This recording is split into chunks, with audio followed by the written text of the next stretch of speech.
Olá, seja bem-vindo, seja bem-vinda. Eu sou Mariana Xavier e esse é o programa OAB Nacional. A partir de agora, você é o nosso convidado. Então, fique com a gente, já estamos no ar.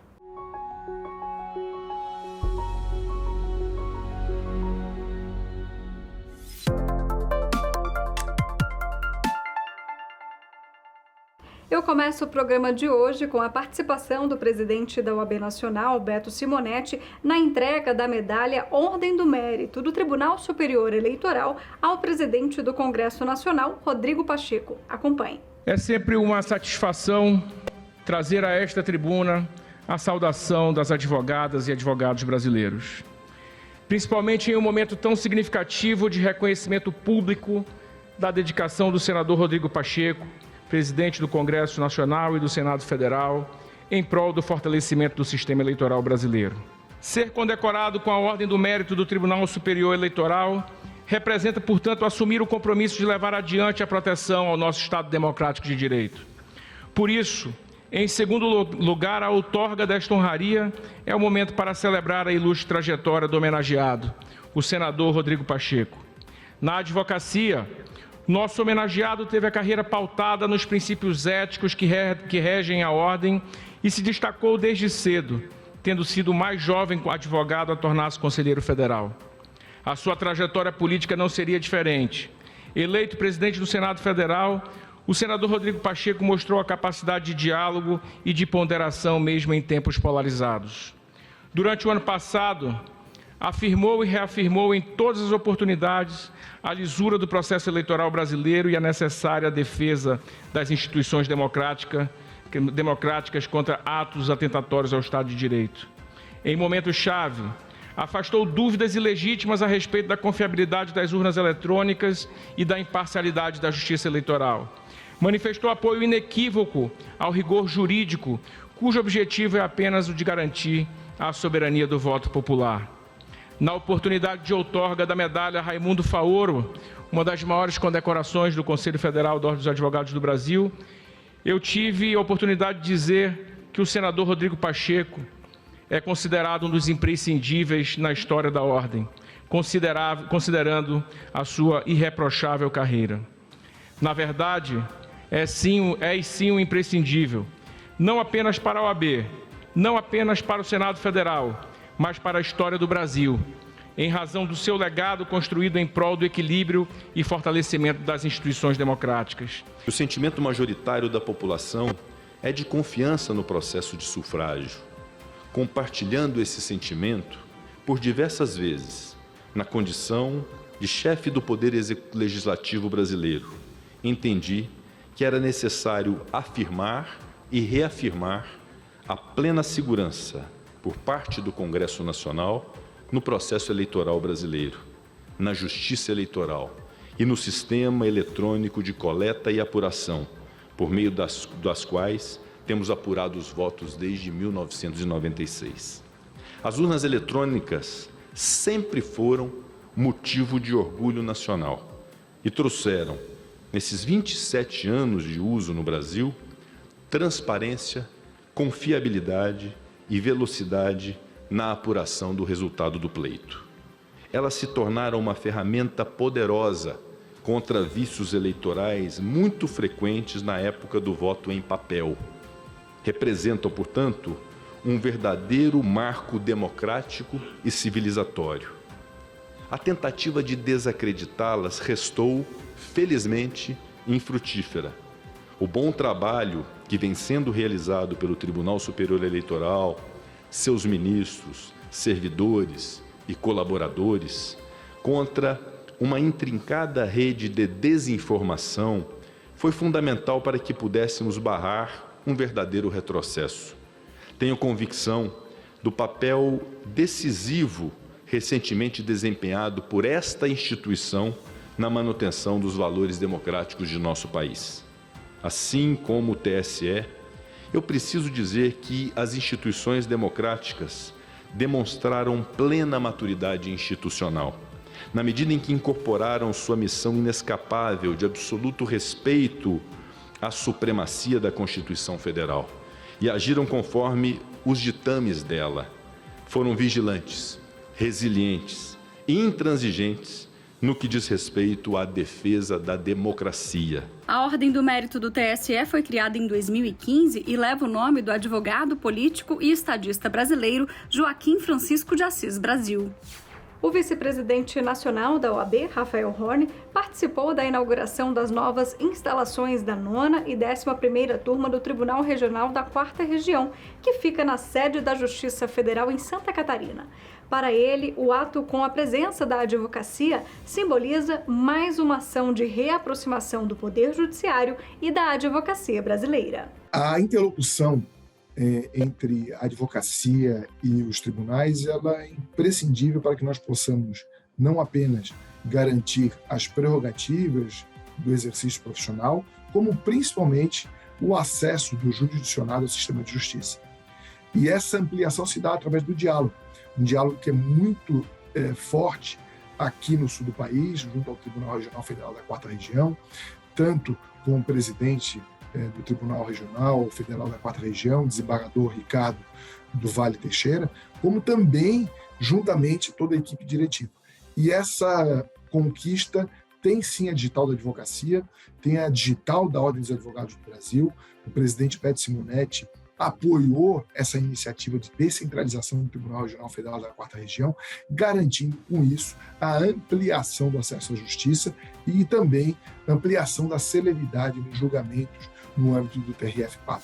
A Comissão Nacional de Direito Ambiental se reuniu para aprovar pareceres e levantar questões relevantes a serem tratadas juntamente com o governo federal.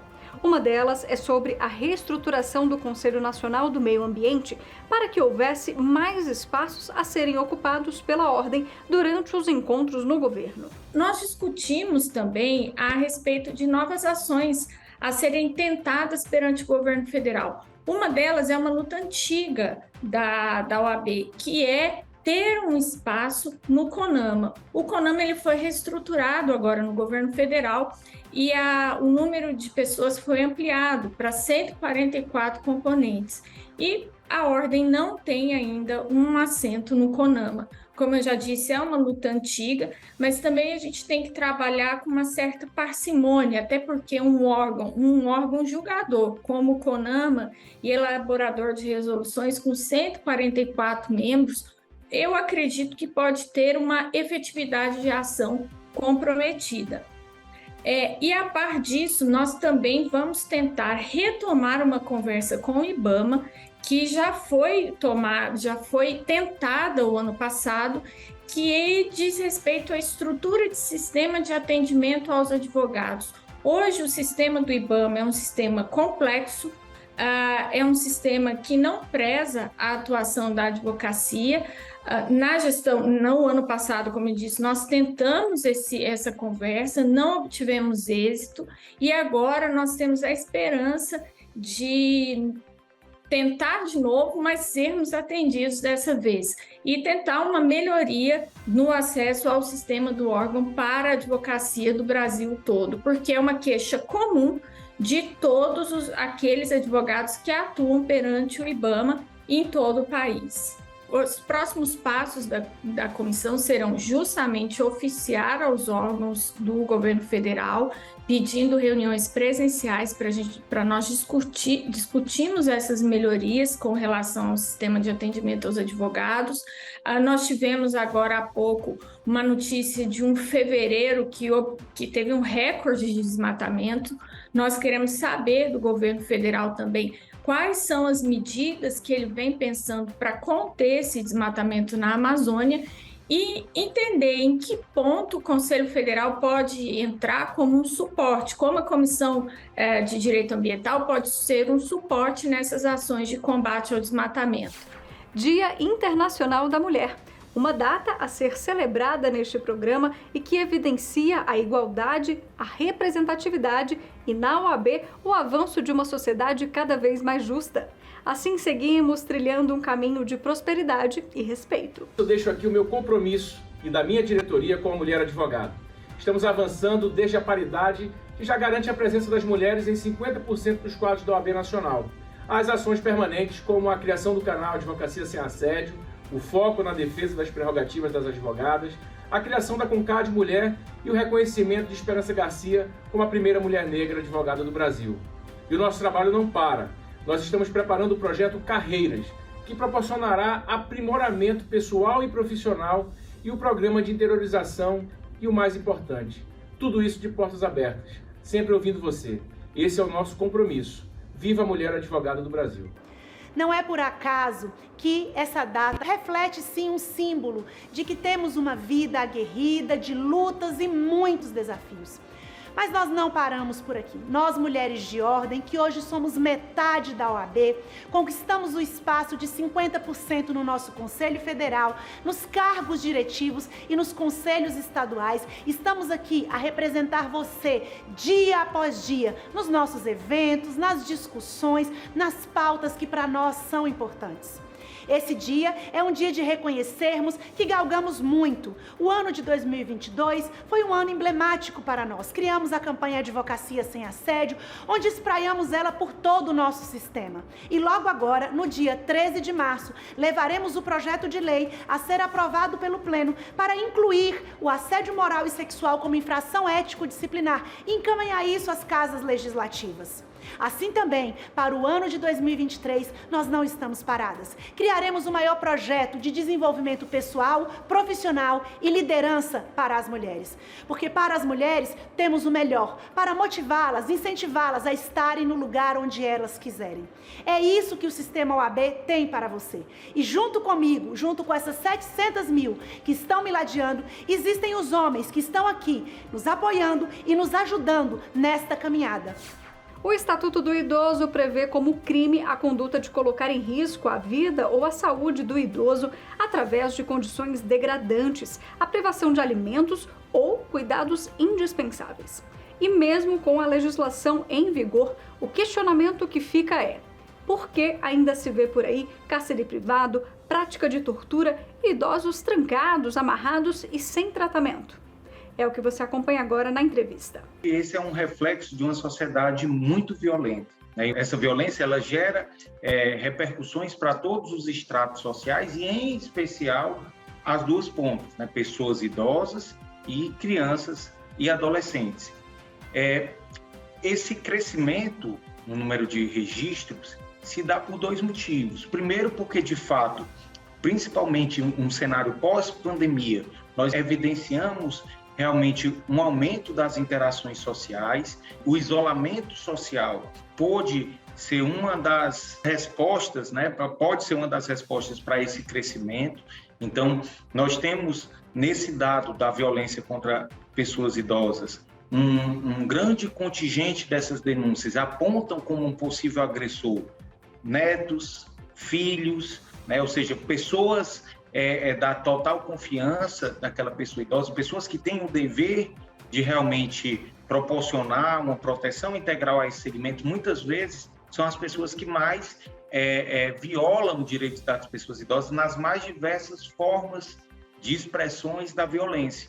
Não só a violência física, mas a violência patrimonial, a violência psicológica, sexual, financeira e nas mais diversas formas de expressão. O papel da OAB, assim como dessas demais instituições, o Ministério Público, a Defensoria Pública, o sistema de justiça de uma forma integral, os conselhos de direitos de pessoas idosas, tanto na esfera municipal, estadual e federal, todas essas instituições têm o dever de fiscalizar o exercício das diretrizes contidas no Estatuto do Idoso, né? Apontar para eventuais situações de distorção, quer sejam de violências como essas que foram apontadas, violência física, psicológica, patrimonial, como também até mesmo violências institucionais. O presidente da OAB Nacional, Beto Simonetti, participou do evento que celebra os 30 anos da Advocacia Geral da União. Primeiro a falar na programação, ele destacou a evolução do órgão ao longo das últimas décadas e exaltou a atuação pautada pela busca da liberdade e pelo Estado Democrático de Direito. O assunto, inclusive, foi destaque no site da OAB. Acompanhe. Segundo Simonetti, abre aspas, A AGU nasce na alvorada da redemocratização como função essencial à justiça, cujo objetivo principal é representar a União e garantir segurança jurídica na execução de políticas públicas fundamentais ao bom funcionamento da sociedade. Fecha aspas. Para o advogado-geral da União, Jorge Messias, abre aspas, a AGU que queremos deverá avançar sempre, de maneira a superar os desafios contemporâneos na realização de um projeto de desenvolvimento que não abra mão do ideário social previsto na Constituição de 1988, algo que também dialogue com os poderes e com a sociedade civil. Na celebração dos seus 30 anos, a Casa também se abre para, com a participação de todos os poderes da República e da sociedade civil, refletir sobre os próximos 30 anos. Fecha aspas. A matéria completa você pode conferir em oab.org.br. Não deixe de ler. Agora nós vamos para um breve intervalo e voltamos na sequência. Não saia daí.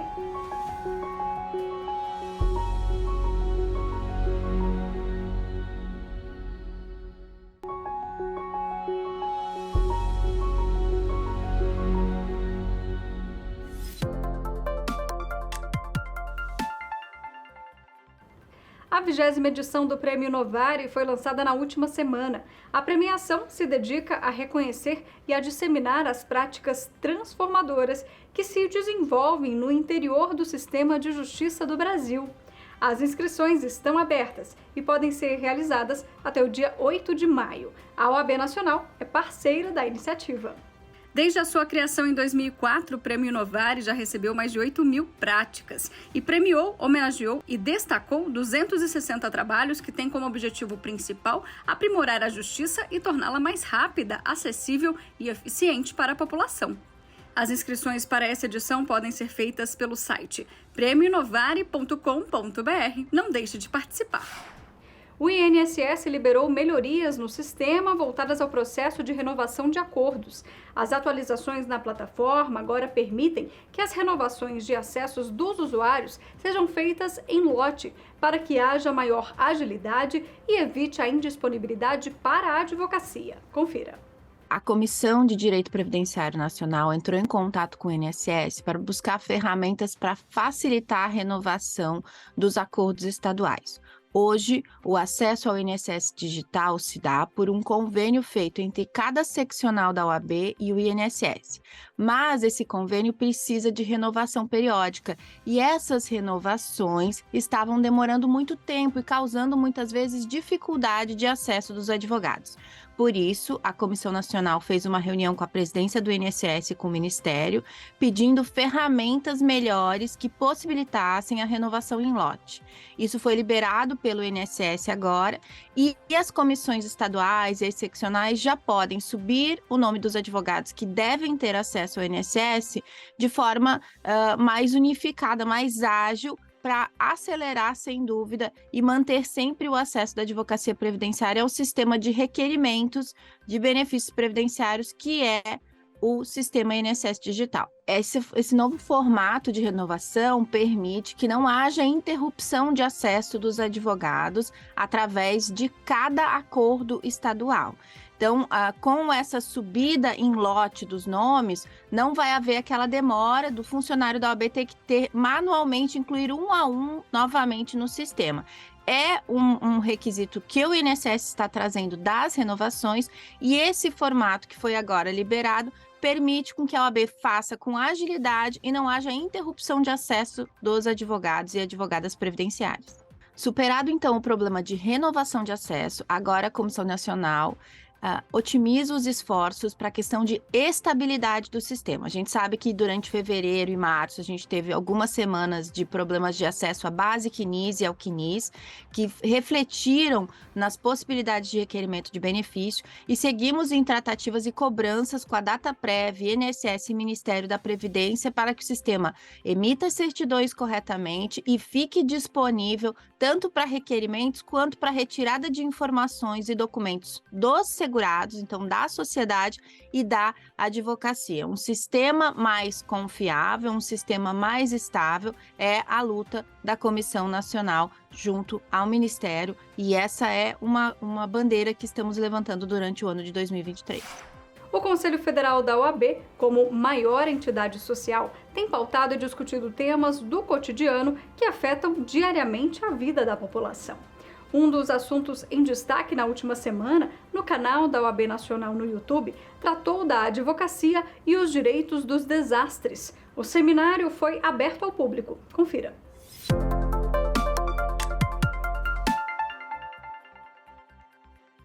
A Ordem dos Advogados do Brasil e a advocacia tem um papel, como muito bem mencionado pela doutora Marília, chave na gestão dos desastres e, sobretudo, na redução de riscos de desastre.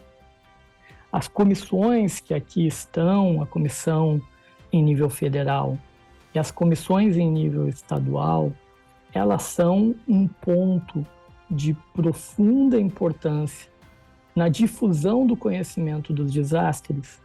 E por que isso é importante no direito, na advocacia? Nós não gerenciamos riscos que não conhecemos. Nós não evitamos danos ou desastres ambientais que desconhecemos.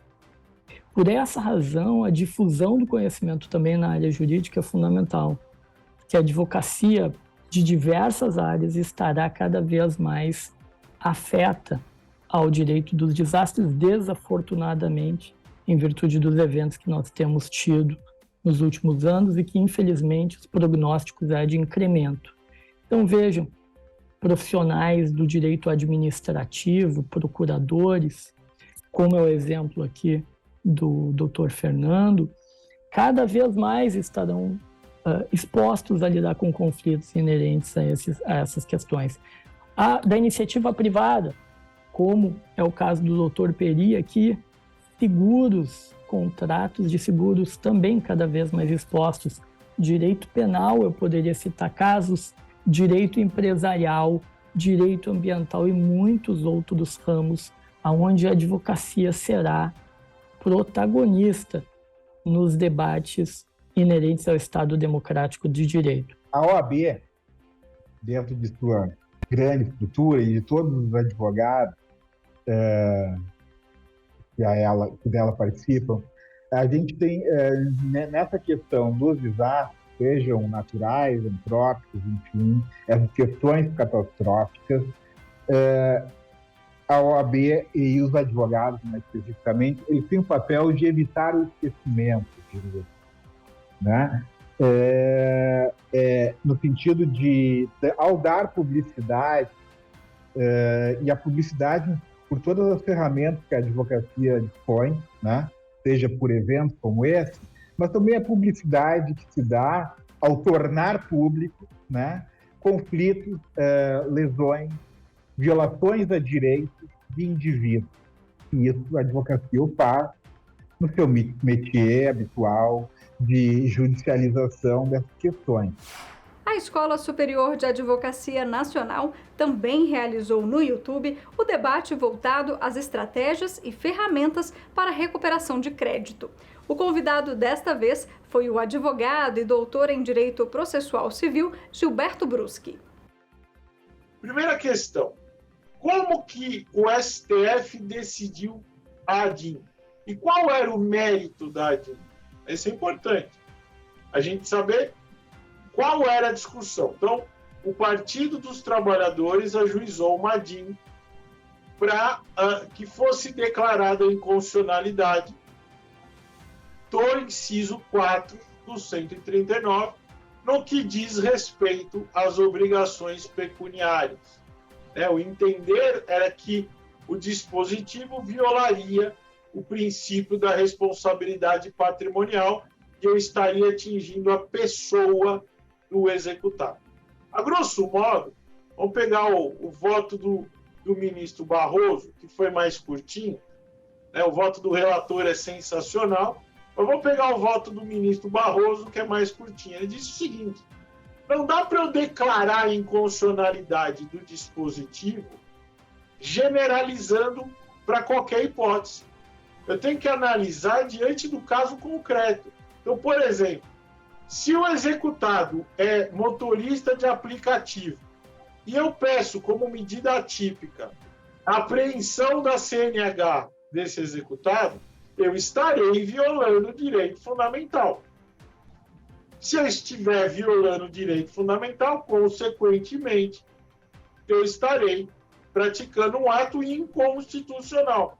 Agora, não dá para generalizar que toda vez que for solicitada a medida atípica, bloqueio de CNH, bloqueio de passaporte, apreensão de passaporte, eu estarei diante de uma inconstitucionalidade.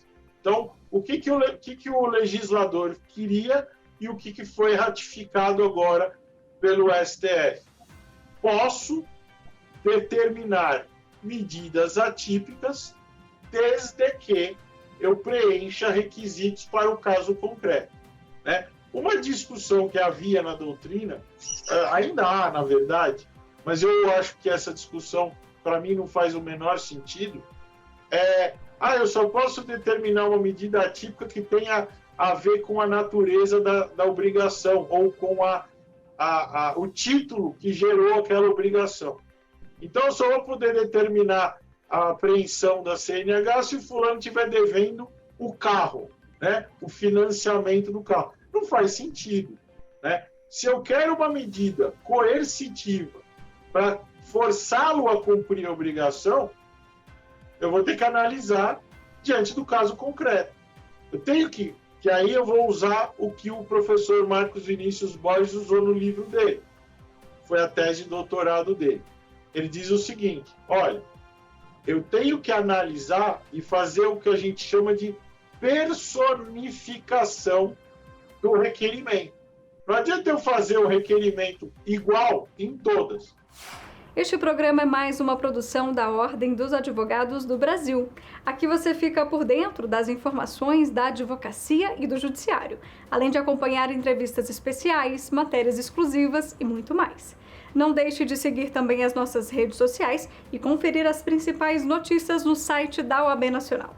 Eu sou Mariana Xavier e agradeço pela sua companhia. Eu te espero na próxima semana. Até lá!